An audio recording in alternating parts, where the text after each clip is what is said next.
Hello, everybody. Can you hear me? Coming through all right? Welcome to the Native Species Revival event. How's the volume? Still low. I think it's not.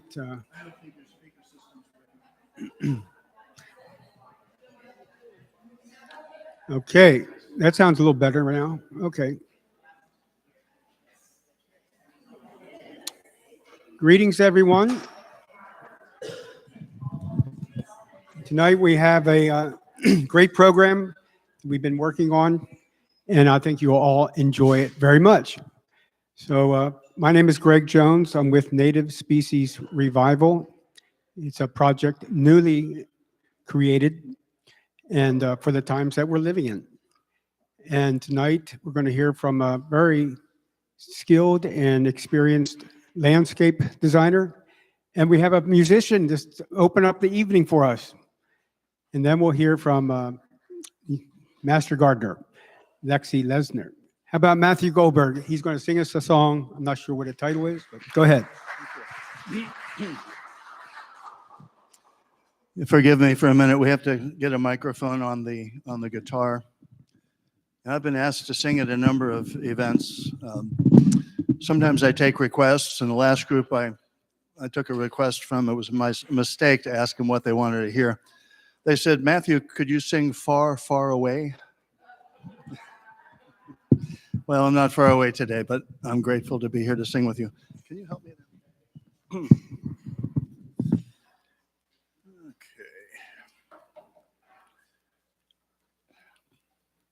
Now, some of you might recognize this song. I hope you do. It was written by David Mallet and popularized by John Denver. And I thought it was appropriate for today because it's about gardening.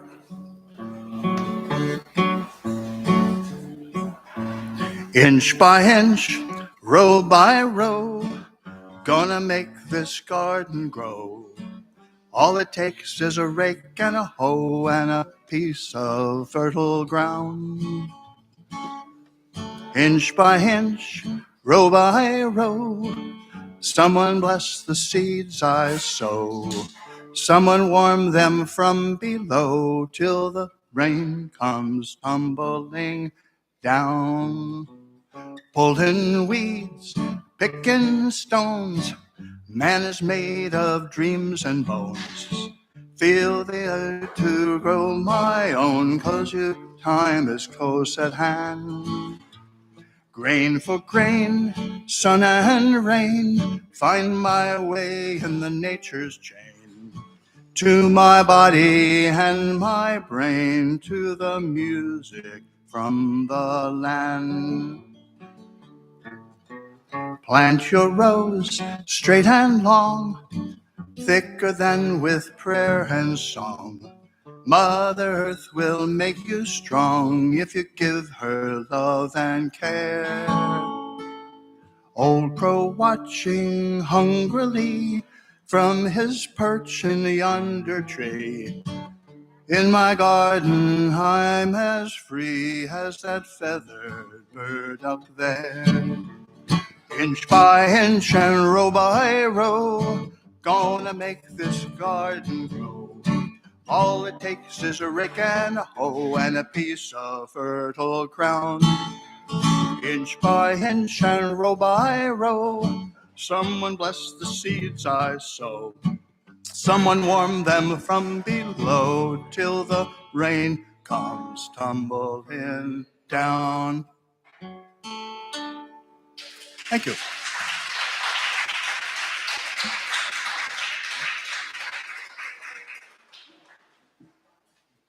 Thank you very much, Matthew. Now to introduce our program, we have Master Gardener from Baltimore County, Lexi Lesner, the Director of Baltimore County. Okay, hey y'all. I'll go without the slides. So yeah, it's okay if they're not up.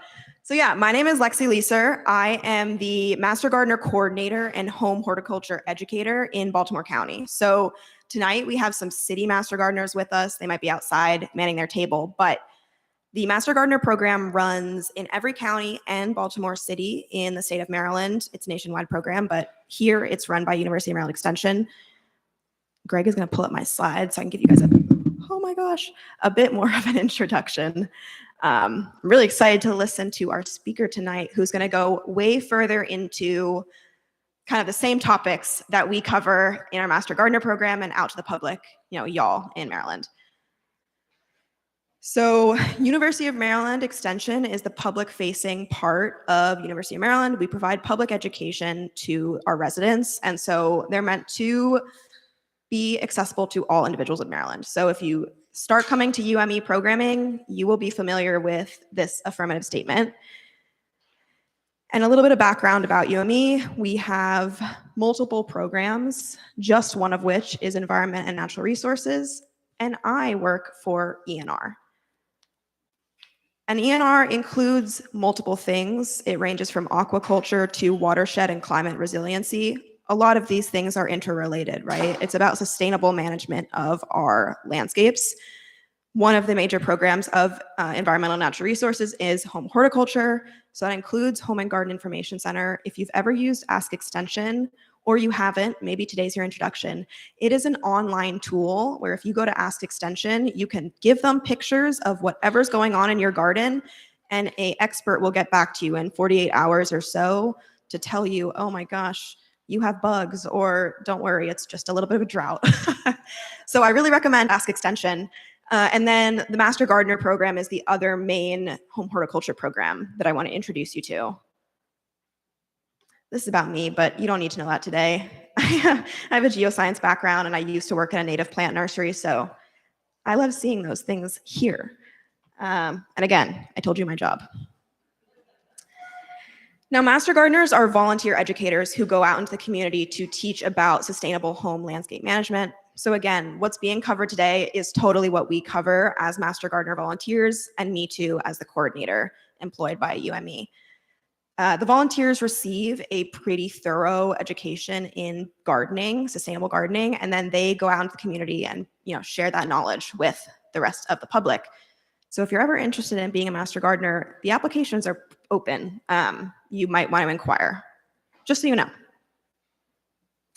And then Master Gardeners have 6 major programs, one of which is native plants. So I'm not going to go into the rest of them, but native plants, right? That's why we're here tonight. Native plants are really important for our ecosystems. They are essential to insects because they co-evolved. So the insects that are critical for pollination and other ecological services like nutrient cycling and, oh gosh, pest management, they kill some of the pests in your garden. We need native plants so that those insects are able to go through their life cycle and show up every year, year after year. So we're becoming more aware of the importance of native plants and also the beauty. They have value just like, or beautiful, they have beauty that we maybe aren't used to, but they've been here for forever or longer than we have. So anyway, that's one of our major programs. Super glad to be having us here tonight talking more about it. And then just to give you a brief overview, demonstration gardens, if you're near the county line, you might be interested to visit. There's also demonstration gardens at Silburn, I believe, but up in Shawan Road in Cockeysville, we have demonstration gardens. We do workshops and presentations. We do information tables like the one you see out tonight. And then we do Baywise certifications. So if you're doing these practices in your garden, you could get Baywise certified and show your neighbors that you're doing something different, but you're doing it on purpose. These are all the things you could see at the demo gardens. That's about the end of my presentation because, oh no, I have one more. You can see we do a lot of things. There's over 120 active Master Gardeners in Baltimore County and even more in the city, and we provide thousands of hours of education each year. So that's my overview. I don't want to take more time, but I'm really glad to be talking about native plants tonight, and I hope that you will learn more from your Master Gardeners in the future. Go, Alison.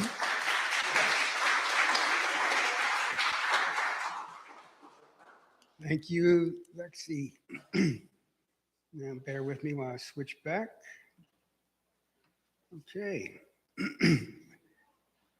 I just have a 5-minute intro to Alison's presentation tonight. As I mentioned, Native Species Revival is the organization that coordinated this and hosting this program. Why and how to create the Homegrown National Park. Can I get a show of hands? How many of you know who Douglas Talamy is? Oh, see, we got a lot of newbies here. Good. Native Species Revival partnering organizations. We have quite a few partners. Roland Park Community Center. That was Angela Taylor. And she coordinates many activities here. Master Gardeners from Baltimore County and Baltimore City. Earth and I magazine has a table outside. Roland Park Presbyterian, are you here in the house tonight? Hello, great. And the Family Church down in DC. I know we got a few folks came all the way up from Anne Arundel County, PG County. And I'm another sponsor I have is IAD Universal Peace Federation. And they're helping with fiscal sponsorships. Herring Run Nursery, Rob Jenkins. I know he's in the house. He's in the back there. Great. And I hope you all can meet Rob and see his table and be introduced to some of the native species he has. And Baltimore Family Church, I think Gregory Jones here, he stole my name. He's in the back. Yeah, there you are. Good to see you. And Wild Side Nursery. Victor and his fiance. I hope I got the name right, Victor. Are you here? I can't see you. Okay, good. We'll have to have you guys come up towards the end after Alison's talk. I worked for 6 years doing research on environmental issues, and we're always looking for good solutions. One thing I have to say about Douglas Talamy is that he really provides a very practical way to solve the biggest problem of increasing how we can increase biodiversity. Our insects right now are down 45%. They're declining. Birds, 30% declining. And these are the reasons. And Douglas Talamy explains all these things in his books. I hope you can get a chance to read them. There it is. My sister actually gave me this book in 2023. Then I went right ahead and invited Dr. Talamy to come to Crofton. Last year, we had a big group, an environmental summit in Crofton, Maryland. There's Doug right in the middle. He gave a great presentation, and that's where I met Alison, our speaker tonight.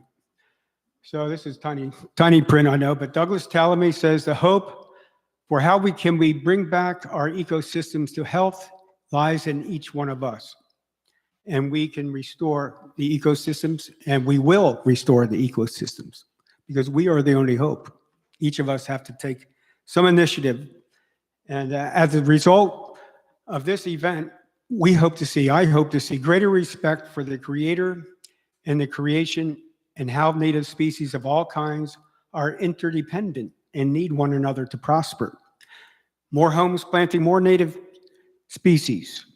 More fireflies light up on the Homegrown National Park. You'll learn about the Homegrown National Park tonight and what a firefly is.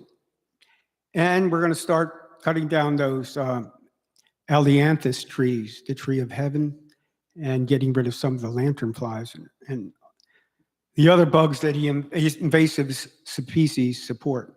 I want to give one quote from the founder of the Universal Peace Federation, which is providing some support for this event. Dr. Hakja Hamoon is the founder of that. This quote, proper stewardship and care for the environment is absolutely essential at this time. God created us to love and care for the earth and all its blessings. As we know in Genesis 1:28, before any religion, not promoting any religion here, Genesis 1:28 is the 3 blessings, and one of them is take dominion over the earth through love, through care. And we need to learn how to do that. And that's why Alison's here tonight. We're going to learn about planting natives at home, removal of invasives, and supporting other local restoration events. So without any more, I would like to invite up, wow, I don't have your bio on here, but Alison is a master naturalist, master gardener. She's been educated in the Anne Arundel County Watershed Stewards Academy. She's a writer for the paper down there in Anne Arundel County. Sorry, you do a better job than me. And she's got a degree in electrical engineering through the Navy, her experience with the Navy. So, Air Force. Oh boy, I'm sorry. Come on up, Alison. Let's get a big hand for Alison.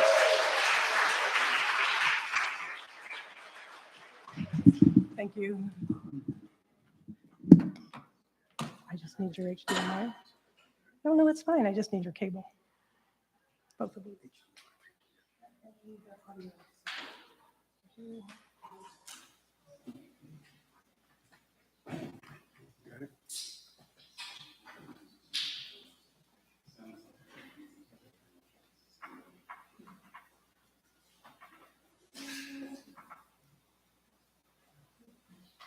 This is not.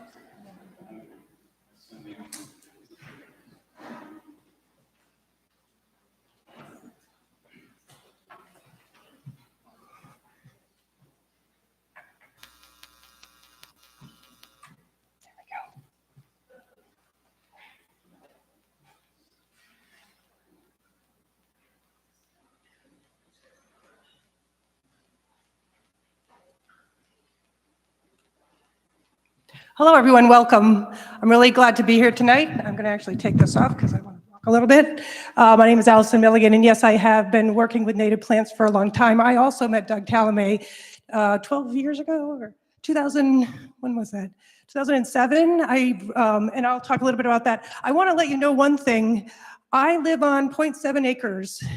I had a lot of problems in my landscape. I have slopes, I have dry shade, I have wet sun, etc. The photos you're going to see tonight are from my yard. 99% of them are plants in my yard. And I mention that because I'm one person and you're many. And so the goal tonight is for you to think, as I'm showing you these problems and these solutions, as to what you may be able to do on your own properties. And we have wonderful landscapers here. I want to thank the Wildeside Gardener Nursery and also the Herring Run Nursery for coming tonight. And afterwards, I would love for you to go out and look at and talk with both of these, Victor and Rob, about the plants that they brought for you tonight. Let's get started. Dr. Doug Talamay, this is the Homegrown National Park website. If you just type in Homegrown National Park or Doug Talamay, you'll find this website. He is the professor of entomology at the University of Delaware. His studies are the plant and insect associations. And his Homegrown National Park is a call to action. Not just sitting, listening to his talks, it's a call to action for all of us. And the reason why is our national parks, no matter how grand in scale, these are his own words, are too small and separated from one another to preserve species to the levels needed. Thus, the concept for Homegrown National Park, a bottom-up call to action to restore habitat where we live and work, and to a lesser extent, where we farm and graze, extending national parks to our yards and communities. Now, I would encourage you, Dr. Doug Talamay has written all of these books. The first one I read was Bringing Nature Home. I have every one of these. Nature's Best Hope is a really good book for book clubs. It offers a lot of practical information and advice. He's also written recently 2 other books, some for young people and some that answer questions that he's been asked over and over and over again. When you read these books, you're going to hear a term, and it's called ecosystem services. And ecosystem services that sustain us are becoming compromised. And these are services that nature provides. Things like oxygen, clean air, clean water, flood control, pollination, pest control, and carbon storage. And if we don't get busy, these things are getting harder to come by. There's 4 features to a homegrown national park. This is where I want you to start thinking about what might you be doing. And maybe you're already doing a lot of things, and that's fantastic. So the features of a homegrown national park is to first support the food web, because we know animals rely on native plants to sustain them. So when we have monocultures, and a monoculture is a lawn, it doesn't support life. It is a monoculture, and also invasive and exotic plants. Those are food deserts to most animals. So can these animals survive in your yard?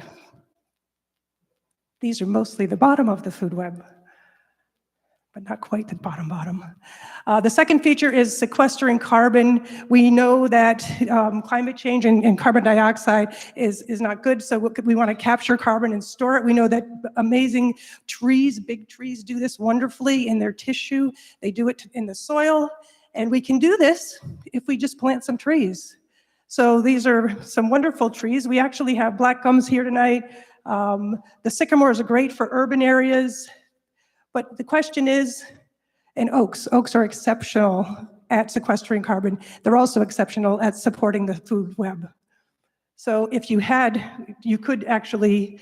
conditions to plant any of these trees, and maybe you have them, you could also find an oak tree. There's an oak for pretty much any situation.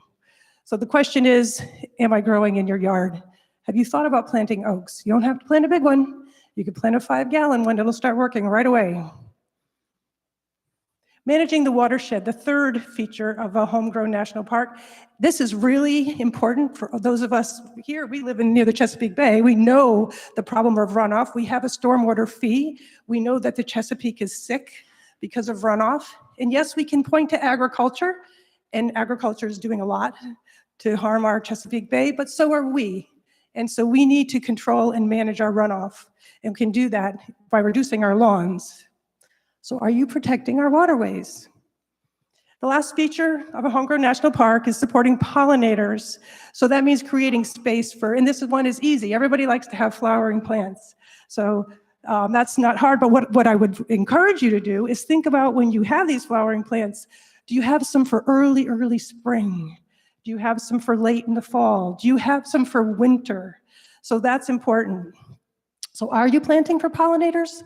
I know most of you are planting and you have lovely plants in the summer, but we want to really, when those bumblebees come out, they need nectar and they need food to get that first brood of insects going. So we can do all of these things using native plants. So what is a native plant? We're going to briefly go through this. I'm going to tell you that native plants weren't introduced here by the colonists. They occurred here naturally. They're not bullies, they're not invasive, they're not going to harm the environment, they're going to benefit the environment. The plant you're looking at is Eutrochium fistulosum. It's the largest Joe Pye weed. It can be 10 feet tall. And as a matter of fact, we've got some here that you can purchase from Wildside Nursery. That's a black swallowtail, it's a male. Also swamp sunflower. These are some wonderful native plants that you can consider. And of course, our state tree of Maryland. So these are plants that occur naturally, and they're not invasive, and like I say, they're benefiting our ecosystems. Now, native plants evolved naturally with our local fauna. They've developed a relationship. They're also adapted to our climate and our soil. And when we talk about our climate, we're talking about temperature, we're talking about precipitation, but we're also talking about wind and humidity. Our humidity here is pretty unique, right? We have some really humid weather here. And if you're in the coastal plain, it can be quite windy. Now, when we talk about the evolution of plants with the fauna, we're talking about this most classic example is the monarch butterfly. We know that this monarch butterfly co-evolved with the genus Asclepias, that's milkweed. This caterpillar you see can only eat Asclepias. It can't eat any other plant. Has a very strict diet. Any of you that have any strict diet, this has the strictest diet, right? So when that butterfly is migrating or coming from Mexico to go to Canada, it's looking, because there's 4 generations of monarch butterflies in one season. It's looking for milkweed to lay eggs on all the way until it gets to Canada. And it can't put it on any other plant, because when the egg hatches, that caterpillar will only survive if it's on a milkweed plant. I like to quote Rosalie Barrow-Edge. The time to protect a species is while it is still common. Are monarch butterflies still common? Are you seeing them in your yard? So in addition, we know that Lobelia cardinalis, this is cardinal flower, this plant evolved with this animal. That's obvious, it's got a nice tubular flower, and most bees can't pollinate this plant. Butterflies can. And this barred owl uses a sycamore in my front yard because it gets cavities in it, this tree, and it nests in there and it raises its family in that cavity. So all different associations have occurred over time. Native plants also need less water, no fertilizer, they're more resistant to disease and insects. This plant, Baptisia australis, this is actually a perennial plant. It grows into the size of a shrub every year, and then it goes back down to the ground, and you won't know it was even there. It also fixes nitrogen, so we know nitrogen is in fertilizer, and we also know it's in our air. So it takes nitrogen, fixes it in its roots, and it actually improves the soil on its own. So it doesn't need any fertilizer. Most native plants do. Now, when I say less water, this is all based on you planting them in the proper site. So I like to if you plant a native plant in a site where it would naturally occur, then yes, it should do well. But if you put a plant that wants dry in a wet area or vice versa, it may not survive. And that's not the plant's fault. That's us doing our lack of research, I guess. So why are native plants the key? So these are just some of the selection of the birds in my yard. And you can see there's many of them. Native plants are the key because we know that birds rely on native plants for food, for shelter, and to raise their babies. And we also know, so birds need native plants. But we also know that birds are doing things for us. These ecosystem services, they're dispersing seeds. They're controlling a lot of insect population. Would be in big trouble without our birds. And they're also pollinating a lot of plants for us. So we need birds. Now, native plants sustain more than just birds. They support many forms of life, and biodiversity is very important. We know this is a critical need to improve biodiversity. So when we look at this here, if we think of it as a food web, at the bottom are the native plants. And what do we see on those native plants? We see insects. Insects are eating the native plants. The other bugs, or the reptiles, the amphibians, the birds are eating the insects, and then other things are eating them. It's all the food web. This relationship of native plants to animals is not unique to your backyard. As a matter of fact, if you go to Arizona, if you go to Saguaro National Park, there's the Gila woodpecker there. Its host plant, its native plant that it relies on is that beautiful saguaro, which is now almost endangered because of the heat. And this is a cactus. We know that the koala relies on eucalypts. You just asked those people in Australia in 2019 when there was a fire and they were out in their backyard rescuing the koala because he's like a sloth, he can't run, right?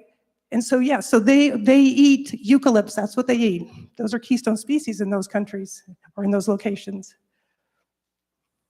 So biodiversity creates an environment for all living things, a healthier environment. So why do I love seeing these animals in my yard? Well, look what they do for me. I'm not excited about slugs, but I love that I have an opossum that's eating the ticks and the mosquitoes. But I can tell you when that gray squirrel and that bunny come to my yard, the fox loves it. I've seen their encounters, but I don't usually show them because it's kind of gruesome. So how do these native plants support so much life? Well, they do it by supporting the two most important insect groups. This is directly from Doug. So it's the caterpillars. It's insects that contribute the most energy to the food web. We're going to focus mostly on this tonight. Pollinators, insects that maintain plant diversity. So I'm going to take you in my backyard. In my backyard, in 2019, August, my mother passed away. My first Mother's Day without my mom was during COVID. It was May 2020. I'm in my backyard, I'm feeling kind of sad, and I hear this bird, and I hear this noise coming from this umbrella, And there's a nest in the bottom of this umbrella, and I'm really worried. Is anyone going to help these birds? What should I do? And then she shows up. And I knew already, Mom. Yeah. So, do you know this bird?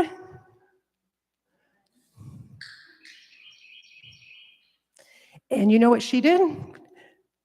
In 20 minutes, I took these photographs. Oh, sorry. So, I don't know, so I have a lot of native plants. She had no problem finding caterpillars to feed these birds. And eventually, this little one fledged. And even as it's a fledgling, it was a nestling, then it fledged. She still needs to feed it, and she's only feeding it caterpillars because it doesn't eat berries or seeds or nuts. But we need these insects. We need them for our ecosystems to function properly, but we need them, especially caterpillars. We need insects that eat leaves. Seems kind of odd, right? Now, what we do know is when we're spraying insecticides, we're poisoning the food that birds need to live. And if the caterpillars are sprayed, then we're feeding those to the birds and it's getting them sick and it's toxic to them. So your plant choices matter, your behaviors matter out in your garden. So there's a small number of plants that are much more productive at supporting life. And we're going to talk about those. There's a name for them. They're called keystone species. So if you look to the right, you see in this arch, there's a keystone. That wedge is the keystone. It's the one that's holding everything together. It has a disproportionately large impact on this arch. And that's the thing about keystone species. We know that 14% of native plants actually support 90% of caterpillars. And Doug has actually committed time to write an entire book on the nature of oaks because of their value and benefit to the environment. And of course, they also are excellent at sequestering carbon and protecting our watershed. I want to mention that when we're picking our plants, everyone loves a pretty face, right? We want flowering plants and things. But if all we plant are crepe myrtles and azaleas from Asia, we are not supporting the food web. We're supporting our interest in color in our yard. We need to rethink a little bit about, can we compromise here? Can we do something better? There's a lot of other keystone species. I'm not going to talk about all of them. I have some literature out there on my board, and you can go to the Homegrown National Park, and there's a list there as well. So there's trees, shrubs, and perennials that are actually keystone species. So when you plant these keystone species or native plants, then this happens. These are the birds that are nesting in my yard and spending a season there and living and breeding, and I see them every day, right? These are families that I share my yard with. And then I see this happen. I see this bluebird getting some food, and he's feeding her, she's feeding him, and then she's feeding the babies, and it makes me feel good. So where do we begin? Where do you begin? Well, you first do no harm. And we do that by removing and not planting exotics or invasive plants. I'm only going to talk briefly about these because we're on a time crunch here, but Japanese barberry, we do know one thing about this plant. It harbors ticks. And you may think that you don't have ticks, but you probably do if you have this plant. And so this is not ornamental. Does anyone ever been bit by a tick and had this happen? This is the classic example. So, and we know this is a plant that supports life for ticks, not the life we want to support. And we know that because we have volunteers that do this kind of work. This is dirty work.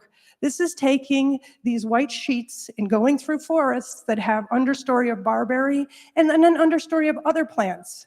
And when you have barberry as the understory, you'll have 10 or 20 more number of ticks on these sheets. That's how we know this. We know burning bush is doing this to the Atlantic seaboard. This is a really bad plant. Now, people buy this. A lot of people put it in churches. They associate it with the burning bush in the Bible. This is not a plant from Jerusalem. This is not the burning bush, okay? This should be thrown out. This actually gets berries.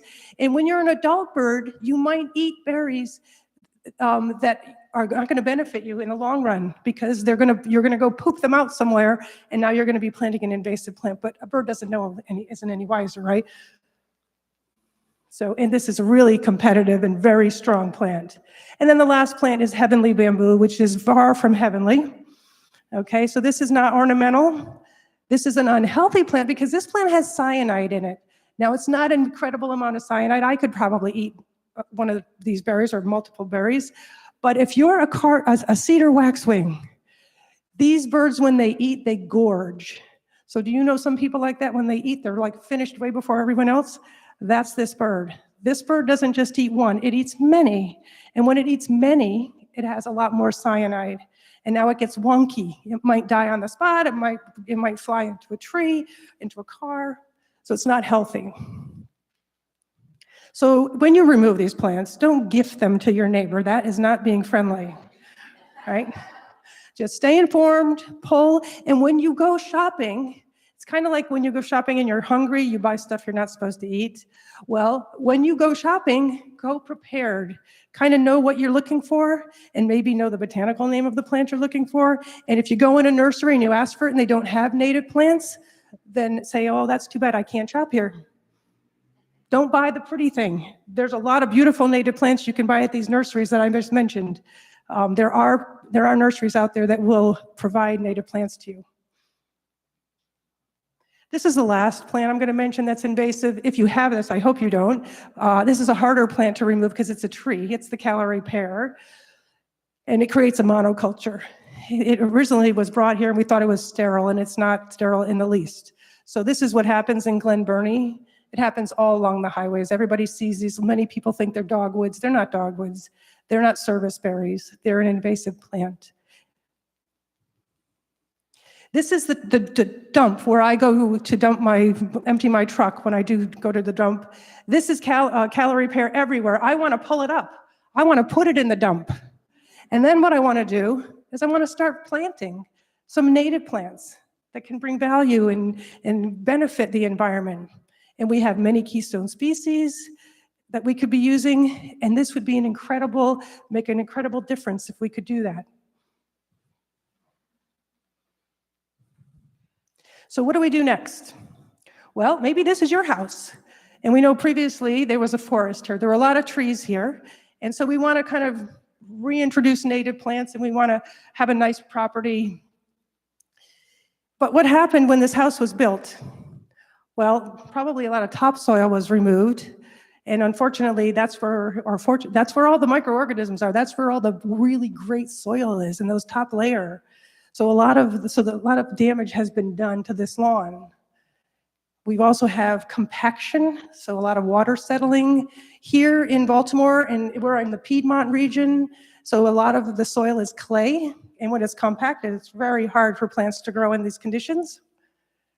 And if we have, maybe we're in a townhome, and we really need to manage our water because we don't want it getting in our basement and doing damage there.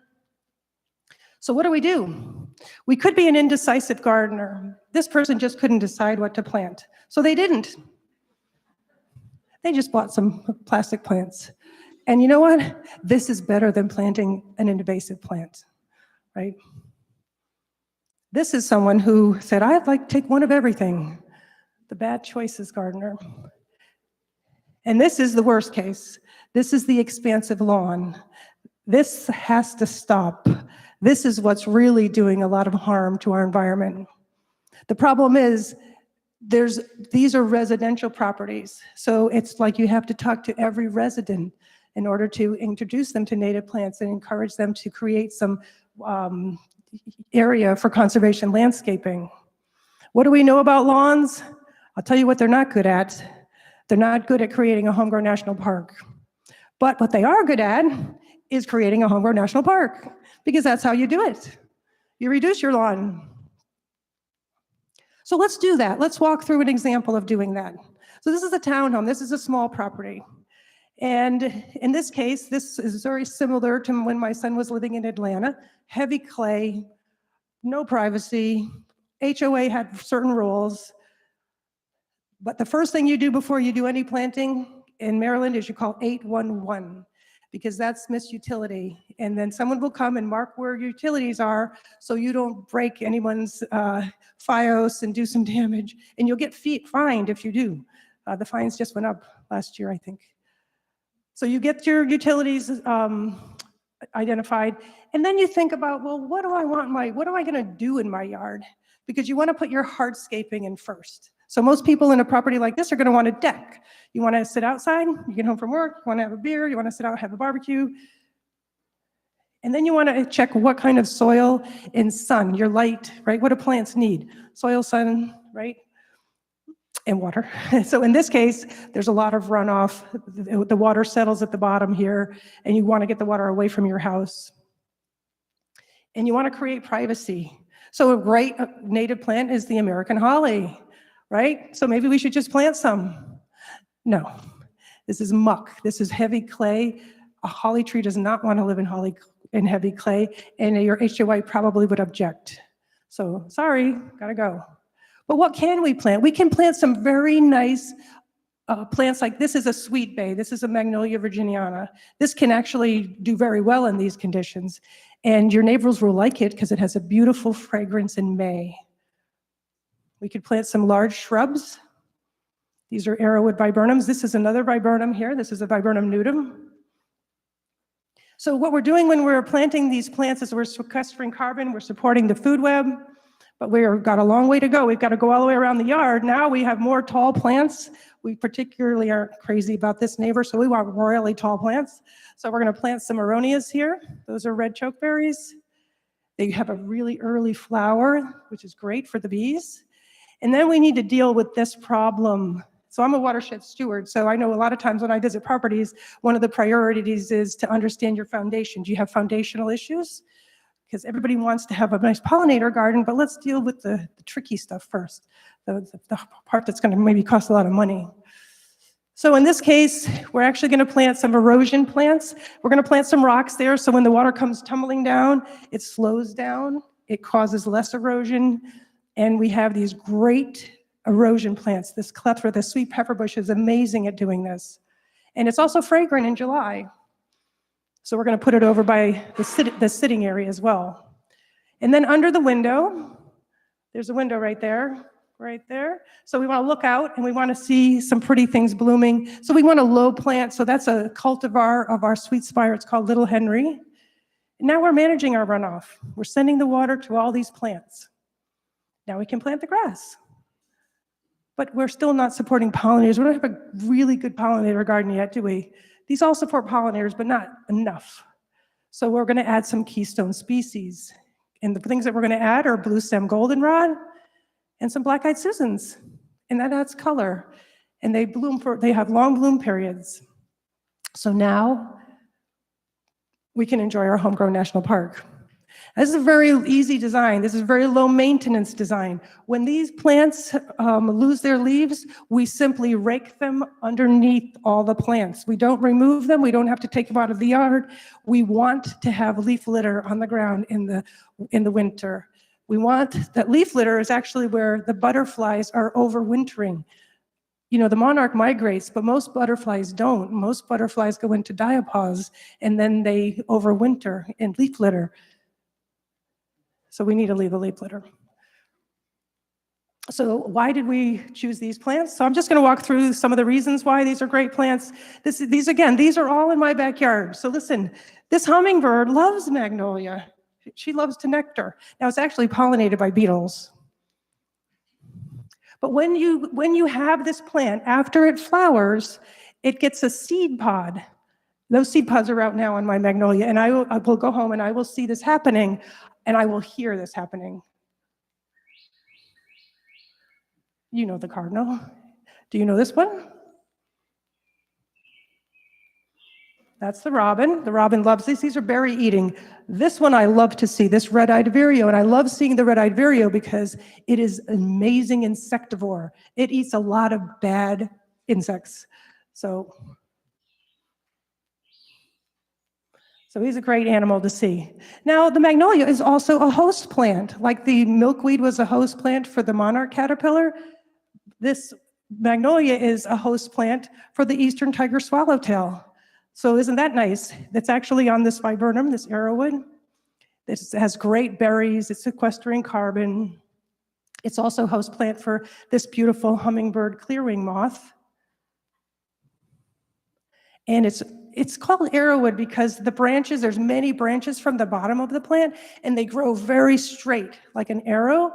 And so if you have these, it can almost create a really nice, even in the winter, a lot of density. So it's really good to layer these. And then the birds nest in them. That's a fledgling cardinal in my yard on a viburnum.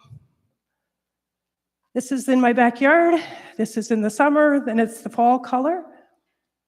This is my front yard. And I can tell you in my front yard, I had a really bad problem with runoff. My yard slopes very slightly in the front. In the back, it's straight from my neighbors. I get all their runoff. But in the front, it's just slight. But I can tell you, there's 4 viburnums. Underneath, these are evergreen ferns and a bunch of other perennial flowering plants. That's what it looks like in the wintertime. That's what it used to look like. So this is how you manage your runoff. It's not hard. These are not expensive plants, and they're very adaptable to sun and shade, actually, the arrowwood is. So now we're going to talk about red chokeberry. So red chokeberry, in the spring, very early spring bloomer. In the summer, the berries form very quickly. This is it in the fall. This is a great plant for the fall color. It's also good because it hosts 29 caterpillars. And here it is in the wintertime, dripping with berries. And the berries will stay on the plant well into the winter because they're tart. They're called chokeberry, not because they're going to make you choke. They're very tart. And until they sweeten up, they're really not going to be eaten by the birds. So it's like a late January is when we get the cold weather, and that's when they become tasty. And that's when we see these animals eating them. They're actually full of antioxidants. And there's a big business around chokeberries because they're so healthy, but healthier than blueberries. But they don't taste like blueberries, right? But you can see even the squirrel, he loves them. This is Brilliantisma. This is a cultivar called Brilliantisma. And this is what I see out my window this close. I could almost pet these birds. They're not shy. And so now they can gorge all day on these. These are healthy berries. So here's this erosion plants I mentioned. This is sweet pepper bush, very attractive to butterflies. This is very attractive to butterflies. And this is me out. It also has a lot of moths on it. So I like to go out at night with my headlamp and look at moths. So this is some of those. And then we also have sweet spire. This has different heights. These are cultivars. The native plant species tend to be taller, but if you want shorter plants, they come in shorter cultivars. This is their fall color. And then here's the keystone species. So we have the orange cone flower, which will get loads of butterflies. So I have a lot. This is such an easy plant. Hot, dry conditions. This will do very well. And then, of course, the goldenrod, a keystone species as well for butterflies and other insects. So that's that case. Now, this is actually a real case. This is my front yard. Okay, so can this be a homegrown national park? I don't know. It's a mess. There's a lot of problems here. My neighbors are in the front slope down, so I get a lot of runoff there, and noise and compacted soil. So there's not much going on here that's really good. So what I ended up doing is the first thing I did was I removed the invasive. So I had to get rid of the English ivy. And when I started doing it, I got a bad case of poison ivy. I'm very allergic. I came in and I'm like, oh, you can't believe this. So then I had to hire somebody to pull it because I couldn't keep getting sick. So I got rid of that, called Miss Utility. There's my flag. Said, okay, I've got clay. Most of you probably have clay if you're in this area. And it's pretty much sunny. This is afternoon sun, so it's pretty sunny here. Again, no holly. That would have been my first choice because I love holly trees, and I really wanted to hide my neighbor. But you know what? I didn't do that. Instead, I put a river birch. They love clay, they love water, they love sun, and they love this location. And I love them because they're a keystone species. And I see a lot of action on this tree. And I actually, because I planted this plant, I had to move my lawn, I had to reduce my lawn even further. because it's a bigger plant than the holly tree. So a lot of things are happening here. I got a ton of shrubs under this plant. Lots of plants, and we're going to talk quickly about those. And then, of course, I planted more ground covers because I want to have spring, summer, fall, winter pollinators. And so here's this river birch, 411 species of caterpillars. So this is an animal I see in my yard, the Polyphemus moth, and I may have this river birch to thank for that. It's also deer resistant. So if you have really big deer pressure and you have moist, average soil, you could plant a river birch. You'd be doing yourself a favor and a lot of benefit to the environment. So this is great canopy, slowing down the runoff. So these birds, this black-capped chickadee is looking for insects. The bird on the right, the goldfinch, is a vegetarian, so she's eating the seeds on this plant. And if I had thought about it, I should have planted more, because it looks really nice when you plant many of them together, 3 or 4 or 5. This is a neighbor. Underneath there, besides the shrubs, I have really early blooming flowers. These are mertensia. These are bluebells. Rob, do you like bluebells? He told me that was his favorite plant earlier, so I just had to ask. So there's also phlox here, evergreen phlox. Stolonifera is an evergreen phlox.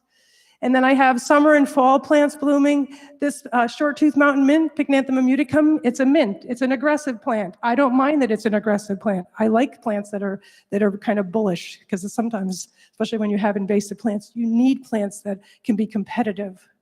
This fall plant is an aster. It's supporting the migrating and the overwintering butterflies. Lots of pollen there. And then when we look at the shrubs, these are plants that are fantastic in the winter because they're doing a lot of work in the winter. They're sustaining migrating birds, like this hermit thrush. It's a beautiful bird. They're also helping the overwintering birds, like the cedar waxwings and the robins. And then the spice bush. These are all hosting butterflies. This one actually has a butterfly named for it, the spice bush swallowtail butterfly, a blue butterfly, really pretty butterfly. And the spice bush is deer resistant. So between the river birch, the short-tooth mountain mint, and this spice bush, the deer don't like any of those plants. So that's a good thing for those of you who have deer pressure. I just want to talk briefly about a couple of other plants, in particular this willow oak. I just drove here from Anne Arundel County. I live in Severna Park.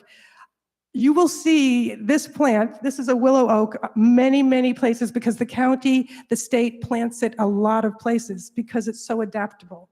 It has willow-like leaves that are easily compostable.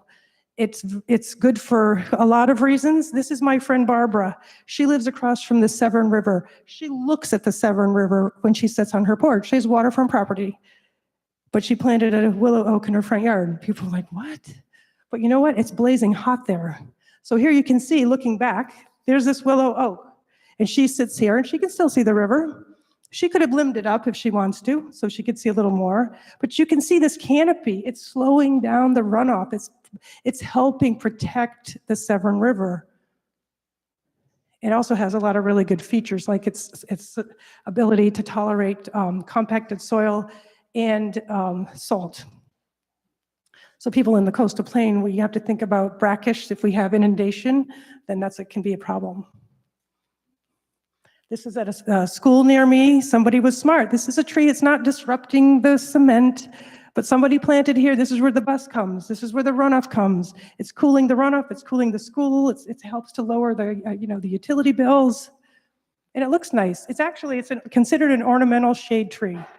This is also, you can see the county planting it right by the road. It's not disrupting the road. It's not going to disrupt your sidewalk. It is providing shade here by the Einstein bagels. Now, I'm a veteran. I was in the Air Force. My husband and I were both served. And in 2017, the Naval Academy is where I go for my doctor's appointments and where I go grocery shopping. And in 2017, they took the very old medical building and they tore it down and they built another one. It's still small, but in doing so, they had to redo the parking lot. and some very smart landscaper was hired. And this is the design this person did. So this happened in 2017. I just got very lucky that I was taking pictures then. So they planted a willow oak. This is probably a 10-gallon tree. It's not, it's not super big. We could plant this. But in addition, there's only 3 plants in this design. So there's blazing star, that's the liatris, the purple plant, and then there's this Grollo sumac. This is what it looks like. So in 2021, so it's the Navy, they like to trim it and make it look like boxwood. So they trim it, it's very neat. And then this is what it looks like in the fall and then in the winter. And then it happens all over again. But I want to tell you, I was there in the spring of 2025, and now the trees are looking this big. So even though they planted it, right, it's 8 years later, it's not going to grow super fast. So even if you plant a small plant, a 5-gallon oak tree, in your lifetime, it's not going to be a tree that you have to worry about falling on your home. But it is a plant that your children are going to say, thank you, because we need those trees. So this is if you have hot, dry conditions, you should consider this Grollo sumac. I know that Rob has some outside. He can show you those. And this is my front yard, and I use this underneath oak trees where it can still get some sun. This faces west. So, and then I have a pollinator garden that's close when I open my front door. But when you frame anything with a single plant, I basically framed my very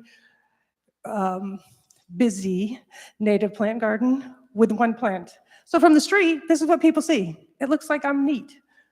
You can kind of see what's going on the other side, but only if you come up to my front door do you really see the big action. And it's deer resistant.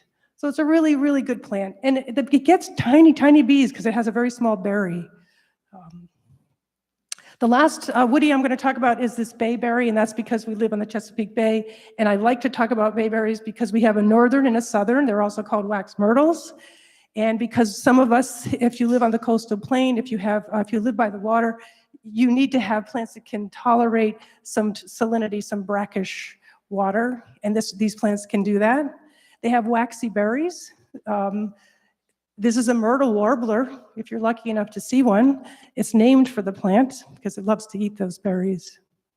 And it's deer resistant. So this is a design I did. This is in a community center near my home, and they had a whole stream of nandina. This is the heavenly bamboo. So I asked them, do you think there's a chance we could replace those with something else? I'd still be evergreen. It just wouldn't have red berries. And you know what? It's by the parking lot. Nobody really cares, right? They said, okay, Alison, let's go for it. So we planted southern bayberries. We planted these wax myrtles, Morella cerifera, in March. And this is them today. They like to make a hedge out of them. I don't care. They can do whatever they want. But now we have habitat. We have a beneficial plant. And I can tell you, if they didn't prune them as a hedge, then they might have something like this. This is actually at a playground in North Carolina where I take my grandson. So it does lovely there, and it's providing a lot of shade where I can sit. But you can see this plant will get big, but it's not a tree. It'll go about 15 feet. But it's great for privacy. So let's talk about pollinators. Why are we going to help the pollinators? Because these are the animals that are going to maintain plant diversity. And I can tell you, I want plant diversity. I don't just want flies pollinating skunk cabbage. I want other flowering plants. I can also tell you that as a vegetarian, the majority of crops that provide our nutrition are pollinated by insects, mainly bees. So if you like fruits, vegetables, and nuts, you should want to plant a pollinator garden. So what are the threats that pollinators are facing? Well, we're going to go through a couple of them. Let's start with habitat loss. So habitat loss is when we take an area that was maybe a forest, it was a natural space, and we replace it with a very busy highway or a city block.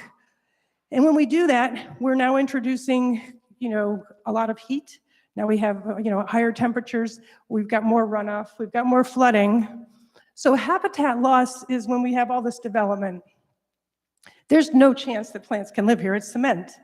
So with habitat loss, it doesn't mean having a harder life for an animal. It means there is nowhere to live a harder life. Now, habitat fragmentation is very different. That's when we take a large piece of area and we divide it because we want to have a tennis court or, I'm not sure, is that tennis court? Some kind of a court, football or something, or a new 7-Eleven, or whatever that is we're doing, but we break it up into fragments. And so now the populations that used to live there, they're separated. And so now they have to either compete for resources, but they also have to worry about finding a mate. So you might have more inbreeding, so more unhealthy populations of animals, or you might have the danger of a fox trying to cross the road. I mean, you can see, and this is true for pollinators too, because native bees, unlike honeybees can travel farther. Most native bees are ground nesting bees. They don't want to travel far from home. They live, and they don't generally. Some of them only travel like 900 feet or not very far at all to find food. So this is fragmentation. And then there's degradation. That's the invasive species that we mentioned earlier. It's the kudzus, it's the burning bushes, it's the monoculture lawn that we have. This is not comparable. When we take a forest down, build a house, and plant these kinds of things, it's not comparable to what was there. We just are not providing food for anything. So now we have pesticide use. We know that pesticides is bad. We talked about caterpillars earlier. And when we're spraying, and I know farmers do need to spray. That doesn't, I haven't lost the fact that I know this, but if we plant corridors near where they're spraying, nobody's gonna wash this food before the bees go and eat it. Not like we can wash our tomatoes or our blueberries. So this is still harmful.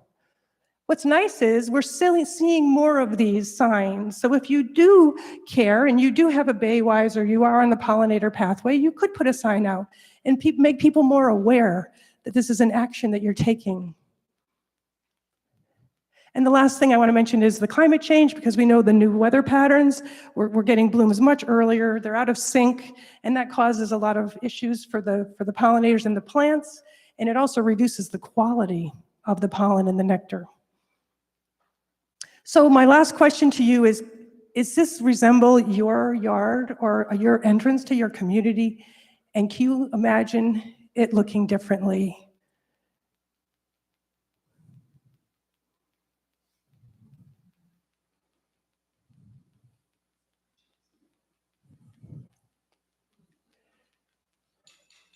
So if you are interested, if you do plant some native plants in your property, and I hope that you do, you can get on the Homegrown National Park website. You can mark, the firefly is their mascot. They are very much into the SDGs. For those of you who are familiar with this United Nations Sustainable Development Goals, they are a partner. If you have a company, you could partner with the Homegrown National Park and get your logo on here. So these are the 4 things. Would love for you to do these. And that's it. I want to thank you very much.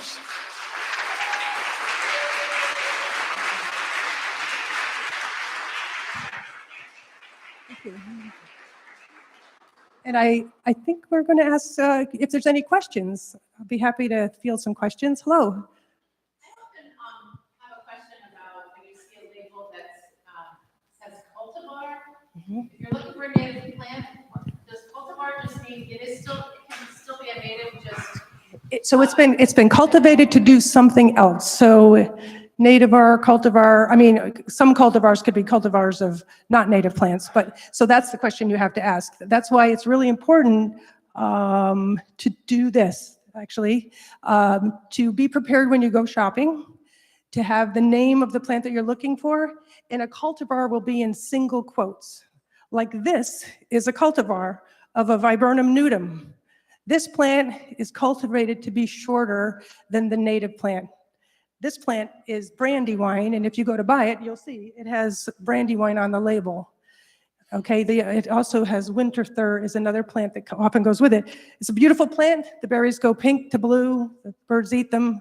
Has really glossy leaves. So to answer your question, it can be, but I would encourage you all to take this. If you don't have this, are you familiar with this document? You can put it on your phone. I have it on my phone. I have it on my iPad. I have it on my computer. So this is a really excellent document to read. It's not very many pages. It has the native plants to the mid-Atlantic states, basically, and it tells you the conditions and things. I can't tell if there's any more questions. Okay. So then, since there's no more questions, I'm going to ask you a question to take this picture, because this is also 3 books that I think would be really useful for you. The green book, this is if you live by waterfront or if you have access to water. The one in the middle, Rob is actually selling the hard copy, and then this is just the same book on the left. And I have one last slide. I wasn't going to show it, but I'm going to show it. Okay.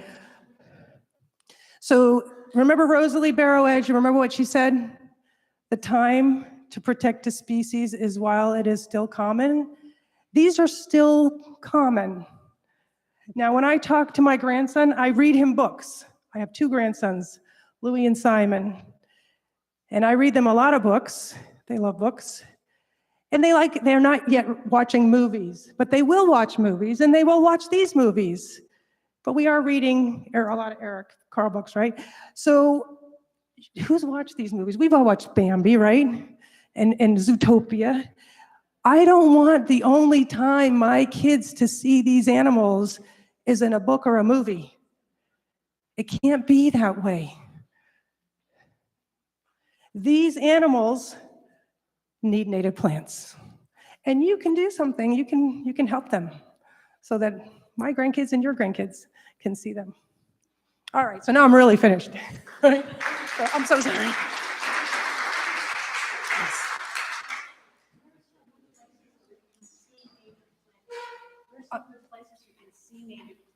Where can you see native plants? I can tell you right now, you can go to the Delaware Botanic Garden in Delaware. It's by, what is the beach up there? Bethany Beach, maybe Bethany Beach, the Delaware Botanic Garden. There's many, do you want to help me out here? Rob? Victor?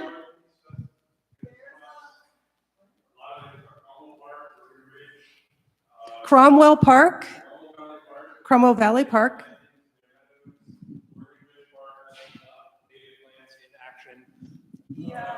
The Dew Gardens has more formal stuff if you want to see formal stuff, but they have native plants, native meadows. Victor, you've got some, I'm going to hand this to you in a second. Victor, you have some designs. Victor designs landscapes as well. Shameless plug. If you come out to Herring Run Nursery, we have educational way stations because we want people to see what you can do with natives besides plant something pretty. So we have a pollinator garden, we have a wet meadow, a dry meadow, a water-wise garden, and an edibles and medicinals garden. So it's all things that you could do at your home with plants that we have on our site. And I'm going to let Victor talk about what he has. Just other places to see native plants. We have 2 great community land trusts nearby. One in the city is Baltimore Green Space, and they own and manage a bunch of kind of pocket parks in our urban areas. And then Neighbor Space of Baltimore County is kind of the Baltimore County version of that, also a community land trust with lots of good pocket parks within the URDL line, kind of on the urban, suburban frontier. Do you in this neighborhood, if you want to walk down to the bottom of the hill, you can see Poplar Hill Park, which has been established with white oak, river birch, furnace, fringe tree. do you know, are those plants labeled? Oh. Are those? Is,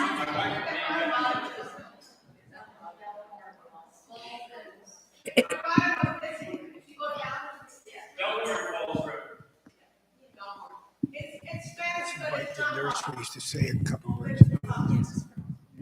Okay, guys, we're running down on our time, but we'd like to give the 2 nursery people, Rob Jenkins and Victor here, to share a little bit about what they do and what you can find at their locations. And then please stay around and look at the plants outside talk to Allison. You can organize an appointment for her to come and do a landscape design on your property. And let Victor have the word. Go ahead. Yeah, first I want to thank Allison for the wonderful talk here. Yeah. And just a little bit about myself. I have had a native plant nursery for about 8 years, and I specialize in local ecotype plants. So I go out into the wild and find remnant wild populations of a lot of the plants we're talking about, especially meadow plants, and grow them out. And once I have them in gardens, I can collect much greater amounts of seed, and I give seed sometimes to Blue Water Baltimore and also to the community land trusts nearby, and really anyone who will take the seed and grow them. Yeah, and I specialize in growing kind of small sizes. So Allison had shared a picture of her with a 10-foot tall Joe Pye plant, but I like to sell in the half-quart size and also plug sizes so that people can create meadows inexpensively. And also, if we, just in case we needed another reason to do all of the things that Allison recommended, I'd like to put a plug in for fireflies. Does anyone know how long the firefly is in their larval stage? So before they ever are able to fly, they're living in the ground layer of the soil. So just underground or just kind of on top of the soil surface, and they live in that stage for 2 whole years. So some people talk about leaving their leaves over winter. I want you to leave your leaves for 2 whole years. And they eat earthworms, they eat nematodes in that larval stage. They're actually voracious predators. And then they are just in flight for a few weeks, maybe more than a month sometimes. But we can create, so they can't really survive in compacted lawn space. So what they really need is kind of loose leaf litter, mulch, or a meadow planting. So a lot of people, after they plant a huge meadow or a small meadow, or have me plant a big or small meadow, then 2 years later, they'll have really a boom of the firefly population. And then after they have that initial boom, all of those fireflies are laying eggs, and subsequent years, it really can go up exponentially, especially if you live in an area that doesn't have a lot of fireflies right now. So I'm crossing my fingers for everyone to support fireflies and also all of the birds and pollinators that were already mentioned. But yeah, thanks so much. Thanks, Victor. Now, Rob. Hello. I am the manager of Herring Run Nursery. We are a program of Blue Water Baltimore. So if you raise your hands if you have heard of Blue Water Baltimore. That is fantastic. Raise your hands if you knew that the nursery was a program of Blue Water Baltimore. That's also pretty good. So great to know that so many people are aware of us. We are a water quality organization. We do a lot of work in the watersheds that feed down into the Inner Harbor and the communities that surround that. Water quality monitoring is key. We have about 50 sites that we monitor, both terrestrial in the Gwynns Falls and the Jones Falls, as well as the Inner Harbor and the Outer Harbor. Since we are all Baltimoreans for the most part, if you want to know the data about what the water is like and whether it's good, bad, or indifferent, howsthewaterhun.org. Howsthewaterhun.org. That's the website to go to. You can access all of our water quality monitoring data. But more importantly, we like to have folks get involved. So whether that's coming to the nursery and purchasing plants or joining us at events that we have going on, whether it's stream cleanups, tree plantings, maintenance projects. We do a lot of green stormwater infrastructure with interfaith organizations. That's something I wanted to mention. You were asking where to go to see native plants in action. We partner with places like Still Meadow Fellowship. We have something like, I don't even know, an insane amount of stormwater runoff treatment going on their site. And it's on Frederick Road. If you have a chance to go down there, we have an event coming up on the 18th of October for a tree giveaway, but you can also go check out everything that we've done with the community with the interfaith organization to mitigate stormwater, get the community involved, and see native plants in action, because that's what we want to show you. I want to piggyback on something Victor said. Fireflies, love them. They're amazing. They're one of my favorite things. If you're spraying your yard, as a water quality organization, we are never going to tell you that's a good thing. As a native plant nursery that is committed to not putting extra stuff into the stormwater runoff, into the drains, we're going to tell you, don't spray your yards with stuff. If you want a healthy population of native insects, one of the things you got to do besides plant native plants, you got to stop putting down chemicals. Mosquito Joe, that's a bunch of nonsense. I'm just going to say it. It's all guff. It's all nonsense. It's a chemical that's going to kill, nothing is going to kill selectively bad insects and leave the good insects alone. It doesn't work that way. So Doug Ptolemy also has on his website the bucket challenge. It's how to get rid of your mosquito population by using lawn clippings and some mosquito dunks.